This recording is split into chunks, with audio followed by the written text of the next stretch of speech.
ನಮಸ್ಕಾರ ಗೆಳೆಯರೆ, ಇಂದು ನಾವು NSP OTR ರಿಜಿಸ್ಟ್ರೇಷನ್ ಬಗ್ಗೆ ನೋಡೋಣ.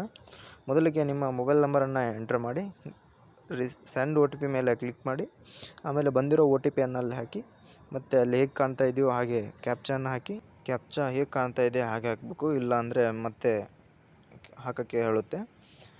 ಸರಿಯಾಗಿ ಕ್ಯಾಪ್ಚಾ ಹಾಕಿದ ಮೇಲೆ ಈ ಥರ ವಿಂಡೋ ಓಪನ್ ಆಗುತ್ತೆ. ಈ ಥರ ವಿಂಡೋ ಓಪನ್ ಆದಮೇಲೆ ಅಗ್ರಿ ಅಂತ ಕ್ಲಿಕ್ ಮಾಡಿ, ಓನ್ಲಿ ದಿಸ್ ಟೈಮ್ ಅಂತ ಕ್ಲಿಕ್ ಮಾಡಿ, ಆಮೇಲೆ ಫೇಸ್ ಅಥೆಂಟಿಕೇಷನ್ ಅಂದರೆ ಆಧಾರ್ ಫೇಸ್ ಅಥೆಂಟಿಕೇಷನ್ ಡೌನ್ಲೋಡ್ ಮಾಡಿರಬೇಕು. ಆಮೇಲೆ ಆಯನ್ನ ಬ್ಲಿಂಕ್ ಮಾಡಿದ ಮೇಲೆ ಸಕ್ಸಸ್ಫುಲ್ಲಿ ಇದಾಗುತ್ತೆ. ಆಮೇಲೆ ಅಗ್ರಿ ಮೇಲೆ ಕ್ಲಿಕ್ ಮಾಡಿ ಡಾಟಾ ತೋರಿಸುತ್ತೆ, ಅಂದರೆ ಆಧಾರ್ ಕಾರ್ಡಿಂಗ್ ಸೀಡಿಂಗಲ್ಲಿ ನಿಮ್ಮ ಬ್ಯಾಂಕ್ ಆಗಿದೆ ಅಂತ ತೋರಿಸುತ್ತೆ.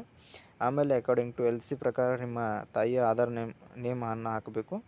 ಆಮೇಲೆ ತಂದೆಯ ಆಧಾರ್ ನೇಮನ್ನು ಹಾಕಬೇಕು. ಹೇಗಿದೆ ಹಾಗೆ ಹಾಕಬೇಕು. ಹಾಕಿದ ಮೇಲೆ ಜಿಮೇಲ್ ID ಹಾಕಬೇಕು. ಜಿಮೇಲ್ ID ಹಾಕಿದ ಮೇಲೆ ವೆರಿಫೈ ಅಂತ ಕ್ಲಿಕ್ ಮಾಡಬೇಕು. ವೆರಿಫೈ ಅಂತ ಕ್ಲಿಕ್ ಮಾಡಿದ ಮೇಲೆ ಈ ಥರ ವಿಂಡೋ ಓಪನ್ ಆಗುತ್ತೆ. ಅಂದರೆ ನಿಮ್ಮದು ರೆಫರೆನ್ಸ್ ನಂಬರ್ ಕೊಡ್ತಾರೆ. ರೆಫರೆನ್ಸ್ ನಂಬರ್ ತಗೊಂಡು ಏನು ಮಾಡಬೇಕಂದ್ರೆ ಈ KYCಯನ್ನು ಮಾಡಬೇಕು. ಈ KYC ಅಂತಂದರೆ ಈ KYC ಮೇಲೆ ಕ್ಲಿಕ್ ಮಾಡಬೇಕು. ಅಲ್ಲೇ ರೆಫರೆನ್ಸ್ ನಂಬರ್ ಹಾಕಬೇಕು. ಆಮೇಲೆ OTP ಬರುತ್ತೆ. ಆ OTP ಮೇಲೆ ಹಾಕಿದರೆ ಸಬ್ಮಿಟ್ ಅಂತ ಕೊಡಬೇಕು. ಸಬ್ಮಿಟ್ ಅಂತ ಕೊಟ್ಟ ಮೇಲೆ ಆಮೇಲೆ ನಿಮ್ಮದು ಡೀಟೇಲ್ಸ್ ಎಲ್ಲ ತೋರಿಸುತ್ತೆ. ಈ ಥರ ತೋರಿಸಿದ ಮೇಲೆ ಆಮೇಲೆ ಅಗ್ರಿ ಮೇಲೆ ಕ್ಲಿಕ್ ಮಾಡಬೇಕು. ಆಮೇಲೆ ಓನ್ಲಿ ಆನ್ ದ ಟೈಮ್ ಅಂತ ಹಾಕಬೇಕು. ಮತ್ತು ಸೇಮ್ ಆಧಾರ್ ಅಥೆಂಟಿಕೇಷನ್ ಮಾಡಬೇಕು. ಆಧಾರ್ ಅಥೆಂಟಿಕೇಷನ್ ಮಾಡಿದ ಮೇಲೆ ನಿಮ್ಮದು OTR ನಂಬರ್